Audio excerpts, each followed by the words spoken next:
तो finally Krishna Bhatt directed 1920 horror of the hearts theatres में release हो चुकी है। मूवी के राइटर है महेश भट्ट।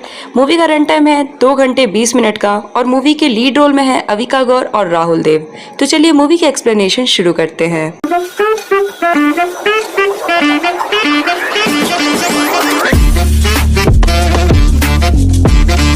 मूवी की शुरुआत एक गाने से होती है। उस गाने में एक माँ अपनी बेटी को लोरी सुना रही होती है। फिर हमें गिरवान नाम का एक स्टेशन दिखाया जाता है। गाने के साथ साथ हमें एक बड़ा सा पैलेस भी दिखाया जाता है, जैसे सभी 1920 मूवी में होता है। फिर अगले ही पल मुंबई में हमें अर्जुन और मेघा को दिखाते हैं, जहाँ मेघा अर्जुन से बोलती है कि तुम मेरे पापा से मेरा हाथ मांग लो। फिर अचानक से मेघा का भाई वहाँ आता है और बोलता है कि बाबा को कुछ हो गया है। तो ये लोग भागकर घर जाते हैं। तभी मेघा देखती है कि उसके बाबा फांसी लगाकर मर चुके हैं। तभी बॉडी को पोस्टमार्टम के लिए ले जाते हैं, जहाँ डॉक्टर उन्हें बताते हैं कि उनके पापा का तो दिल ही नहीं है। फिर अर्जुन डॉक्टर पे बहुत ज्यादा गुस्सा करने लगता है और बोलता है कि क्या किया दिल के साथ। तभी मेघा जोर से चिल्लाती है और बोलती है कि मुझे मेरे बाबा की बॉडी चाहिए। और उसके बाद मेघा शव को लेकर आग लगाने चली जाती है, लेकिन उससे पहले शव पर गंगा जल डालना होता है। लेकिन गलती से गंगा जल मेघा के हाथ से गिर जाता है और उसे बिना गंगा जल डाले अपने बाबा के शरीर को आग लगाती है। मेघा अपने घर पर अकेली होती है। तभी उसे कुछ आहट सुनाई देती है। आहट का पीछा करते करते उसे अपने बाबा की एक किताब मिलती है, जिसमें यह लिखा होता है कि उसकी एक माँ है जो उसे छोड़कर चली जाती है अपने शौक और अपने बड़े बड़े ख्वाब को पूरा करने के लिए। ये सब कुछ पढ़कर मेघा को बहुत गुस्सा आता है और वो अपना बदला लेने के लिए पहुंच जाती है अपने माँ के घर, जहां उसकी माँ उससे मिलने के लिए मना कर देती है। लेकिन मेघा का सौतेला बाप उससे मिलने आता है और बताता है कि उसकी माँ अभी बिजी है क्योंकि उनकी बेटी का 16वां जन्मदिन है, तो उनकी माँ गेस्ट को अटेंड करने में लगी हुई है। यह सब सुनकर मेघा को और ज्यादा गुस्सा आता है और वो वहाँ से अपने रूम में चली जाती है और अपने बाबा को बुलाने की कोशिश करने लगती है, ताकि वो अपने बाबा से पूछ सके कि आगे बदला लेने के लिए और क्या क्या करना है। उसके बाबा उसके सपने में आते हैं और बताते हैं कि सबसे पहले तुम्हें अखंड ज्योति को बुझाना होगा, ताकि उसके बाबा की आत्मा उसके घर में प्रवेश कर सके। फिर मेघा अखंड ज्योति को बुझा देती है और बाबा की रूह घर में प्रवेश कर जाती है। उसके बाबा ने एक अधमरे तांत्रिक से सौदा किया होता है। वो तांत्रिक उसका मकसद पूरा होने तक उसकी मदद करेगा और बदले में अपना दिल देगा। अर्जुन उसके घर जाता है, जहां वो उन फोटोज और न्यूज़पेपर की कटिंग्स को देख लेता है और मेघा का पीछा करते करते वो वहां पहुंच जाता है।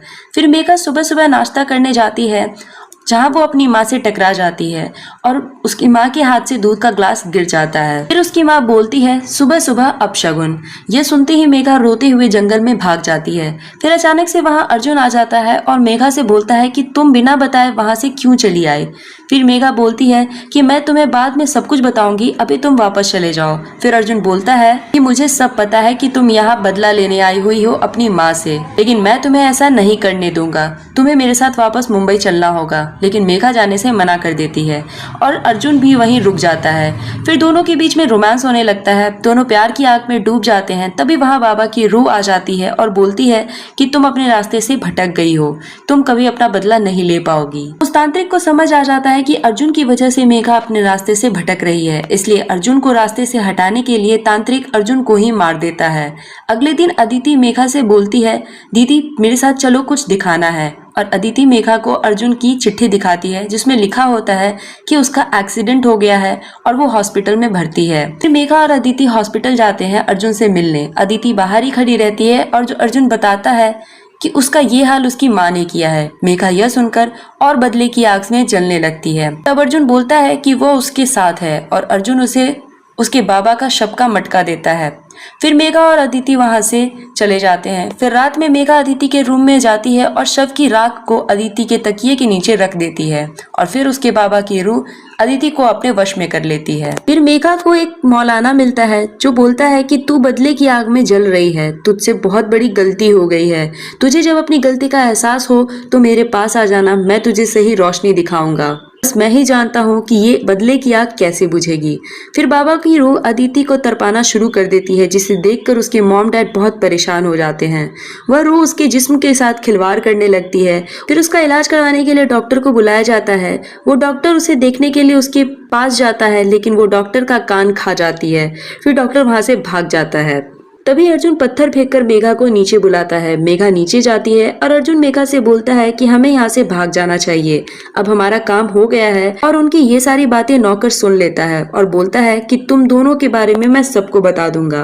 तभी अर्जुन एक पत्थर से उसको मार मार कर उसकी जान ले लेता है और फिर वो दोनों वहां से भाग जाते हैं और भागकर ट्रेन पकड़ लेते हैं मुंबई की। तभी अर्जुन मेघा को किस करता है और मेघा अर्जुन की शर्ट उतारने लगती है और शर्ट उतारते हुए वो देखती है शीशे में कि ये तो अर्जुन है ही नहीं, ये कोई और है। और मेघा अब सब कुछ समझ जाती है और बहुत मुश्किल से वहां से भागकर अपनी जान बचाती है। फिर मेघा को वही मौलाना मिलता है।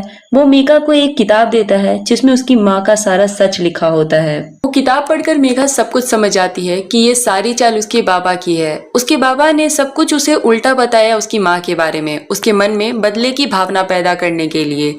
मेघा फिर वापस अपने माँ के घर जाती है और उन्हें सारी सच्चाई बता देती है, जिसे सुनकर उसकी माँ बहुत ज्यादा गुस्सा हो जाती है और उसे मारने लगती है। मेघा रोते हुए बोलती है, मुझे एक मौका दो, मैं सब सही कर दूंगी। तभी उस तांत्रिक को सब कुछ पता चल जाता है और वो मेघा को रोकने के लिए वहां आ जाता है। और इधर बाबा की आत्मा अदिति को भी तड़पाने लगती है। तांत्रिक अदिति के पापा पे हमला कर देता है। काफी देर बाद अदिति के पापा उस तांत्रिक को मार देते हैं, लेकिन अभी भी मेघा को ये समझ नहीं आता कि वो अदिति को कैसे बचाए। फिर मेघा को मौलाना की सारी बातें याद आती है और वो समझ जाती है कि उसे आगे क्या करना है और वो दिव्य ज्योति को जला देती है और वहां रखे माता के त्रिशूल से खुद को मार देती है। फिर उसकी रूह उसके जिस्म से अलग हो जाती है और वो अपने बाबा को रोकने के लिए जाती है। फिर उसके बाबा बोलते हैं कि अरे पागल, ये तूने क्या किया, तूने खुद की ही बलि दे दी। फिर मेघा बोलती है कि हाँ, अब एक रोशनी आएगी जिस पर चलकर वो मुक्त हो जाएगी, लेकिन वो अकेले नहीं जाएगी, अपने बाबा को अपने साथ लेकर जाएगी। फिर मेघा अपने बाबा को कसकर पकड़ लेती है और उस रोशनी के ऊपर चलने लगती है, लेकिन उसके बाबा उससे छूटने की बहुत कोशिश करते हैं, लेकिन खुद को मेघा की रूह से नहीं छुड़ा पाते। तभी अचानक से मेघा का पैर कोई पकड़ लेता है और उसे रोशनी में जाने से रोक देता है, लेकिन बाबा की रूह रोशनी में जाकर मुक्त हो जाती है। जिसने मेघा की रूह को जाने से रोका वो कोई और नहीं बल्कि अर्जुन की रूह थी। तभी मेघा अर्जुन से पूछती है कि तुमने ऐसा क्यों किया, मुझे क्यों रोका। तभी अर्जुन बोलता है कि अभी तुम्हारा फर्ज पूरा नहीं हुआ, अभी तुम्हें अपनी बेटी होने का फर्ज पूरा करना है। मेघा बोलती है, नहीं, अब मुझे तुम्हारे साथ रहना है। अर्जुन बोलता है कि मैं तो तुम्हारा इंतजार करूंगा यहाँ, अभी तुम अपना फर्ज निभाओ। फिर मेघा की रूह अपने शरीर में वापस चली जाती है और मेघा वापस से जिंदा हो जाती है। तो ये था 1920 horror of the hearts movie का एक्सप्लेनेशन। आपको ये वीडियो और मेरा एक्सप्लेनेशन कैसा लगा कमेंट में जरूर लिखना और अगर अच्छा लगा तो इसे लाइक जरूर करना।